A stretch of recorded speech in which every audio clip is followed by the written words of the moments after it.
백구일기 총회 선거관리위원회의 후보 심의가 난항을 겪고 있습니다. 제110회 총회 목사 부총회장 입후보자들 간의 고소건이 발생한 가운데 고광석 목사가 선교비 명목으로 7천만 원을 수령했다는 논란이 있었고 결국 후보 심의를 통과하지 못했습니다. 한편 상대 후보인 정영교 목사 역시 소속 노회가 임원 후보를 추천할 수 없는 미조직 노회라는 고소를 받은 상태라 총회 선거를 앞두고 경랑이 예상됩니다. 김희돈 기자가 보도합니다. 총회 선거관리위원회 전체 회의의 핵심 안건은 후보 재심의 건이었습니다. 가장 큰 쟁점은 목사 부총회장 예비 후보인 고광석 목사가 특정 교회로부터 7천만 원을 받았다는 고소건이었습니다.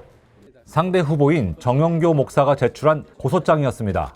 선관위는 고 목사에 대한 심의 내용을 보고받고 명확한 판단을 위해 고 목사에게 추가 소명 기회를 제공했습니다. 이에 고 목사는 고소 자체가 성립되지 않는 사안이라며 해당 금액은 선교비로 받은 목적 헌금이라는 취지의 입장을 거듭 강조했습니다. 7천만 원은 제가 선교비로 받았다고 분명히 얘기했고 이에 대해서 고발을 당해가지고 2번에 걸쳐서 경찰 조사를 받았습니다. 심의 최종 처분 결과가 선교활동비로 인정이 되므로 혐의 없다라고 국가기관에서 최종 판결이 나왔습니다. 선관위는 고 목사의 수령 현금이 선교 헌금에 부합한지를 집중 추궁했습니다. 7천만 받으실 때에 목사님 말씀은 선교를 받았다. 네네. 6개월 이상을 계좌에 넘지도 않고 본인이 홀딩에 계셨어요. 예. 그리고 이것을 다시 7천만 원을 원위치 반납을 한 것입니다. 선교 역사 가운데 이런 일들이 공적으로 이야기가 될 때에 사람들이 수긍을 하겠습니까? 금융사고가 난 이후로 모든 돈은 제가 직접 가져갑니다. 그래서 9월 총회 끝나면 가져가려고 제가 갖고 있었고 그중에 선교사가 왔기 때문에 1,700만 원 미리 줬죠. 결국 선관위는 고 목사에 대한 후보 자격 여부를 무기명 비밀 투표에 붙였습니다. 결과는 찬성 6표, 반대 9표로 고 목사는 최종 후보에서 탈락했습니다.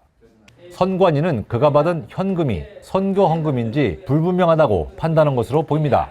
고 목사는 선관위에 후보 자격 재심의를 요청할 것이라고 밝혔습니다. 한편 고광석 목사가 속한 동광주노회는 정영교 목사에 대한 고발장을 별도로 제출했습니다. 정 목사가 소속한 남경기 노회 안에 지역 경계를 위반한 교회들이 다수 있어 이에 따라 총회 임원 후보를 추천할 수 없는 노회임에도 후보를 추천했다는 주장입니다. 선관위는 이 건을 심의 분과에 회부해 조사한 후 전체 회의에서 다루기로 했습니다. 서기 입후보자 서만종 목사에 대한 후보 자격 심의도 진행 중입니다. 과거 전남노회가 시벌한 서 목사에 대해 해벌 사실이 있는지가 쟁점으로 서 목사는 지난해 부서기 출마 당시 심의를 통과한 사안을 다시 문제 삼는 것은 결코 수용할 수 없다는 입장입니다. 선관위는 서 목사 역시 추가 심의를 갖기로 했습니다.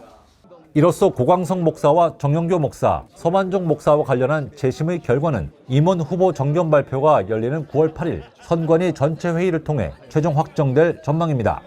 이런 가운데 고 목사와 서 목사의 소속 지역 연합회인 전국 호남협의회 등의 반발이 격화되고 있어 우려를 더하고 있습니다. 협의회는 총회 정책실행위원회의 소집과 선관위의 해산 청원을 추진 중인 것으로 알려졌습니다. 임원 선거를 둘러싼 맞고소와 예비 후보자의 자격 논란 등으로 올해 선거는 더욱 난항이 예상됩니다. CTV 뉴스 김희돈입니다. 2억 6천만 원.